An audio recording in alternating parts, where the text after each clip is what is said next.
Mga kapapsi, kakain tayo ng hapunan mga kapapsi. Nagluluto po ako ng ulam namin sa hapunan. Namimiss ko rin yung sabaw ba. Pritong salingasi, tamban yung tatawagin sa amin.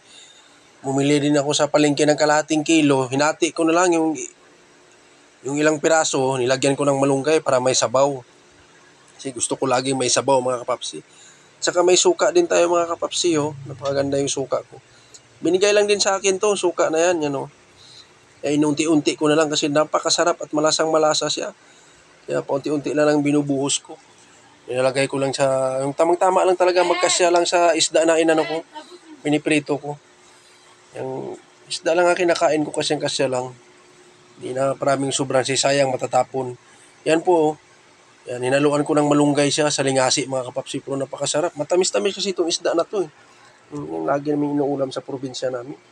Tsaka may kanin din ako mga kapapsi. Sino pang hindi kumain yan, sabayan niya ako, kain tayo mga kapapsi.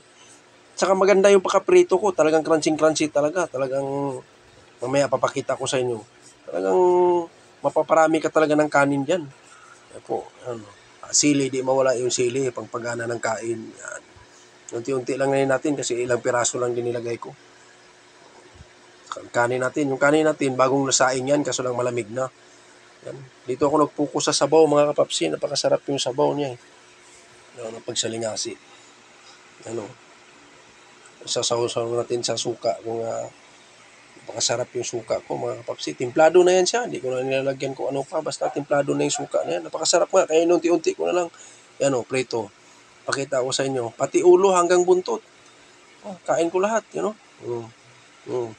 Walang tapon mga kapapsi.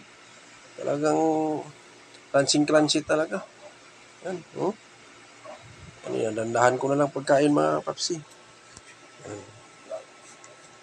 Napakasimpleng ulam pero napakasarap mga kapapsi. Lalo na sa amin, mga ganitong ulam lang namin lagi sa probinsya. Yan ang madali-dali namin doon. Yan ang medyo mura-murang klaseng isda pero napakalasa. Pwede mo, lalo na pag-iihaw mo yan. Pakita ko sa inyo. Yan, prito. Yan, diretso yan. Mula ulo hanggang buntot. Walang tapon yan. Dito wala ganong kumakain yan, pero dito sa Manila walang ganong kumakain ng ganyang isda, pero sa amin yan talagang yan ang lagi namin inuulam, di ba? Mula ulo hanggang dulo ng buntot, walang tapon mga kapapsi. Yan, napakasimpleng ulam lang mga kapapsi. Sundutan natin siya ng sabaw, napakasarap din. Yung sabaw yan, kahit asin lang yung timpla mo yan, napakalasa na yan. Luan mo ng kunting malunggay. At ako po'y nagpapasalamat sa inyo mga kapapsi, kamamsi, sa walang sawang suporta nyo sa akin.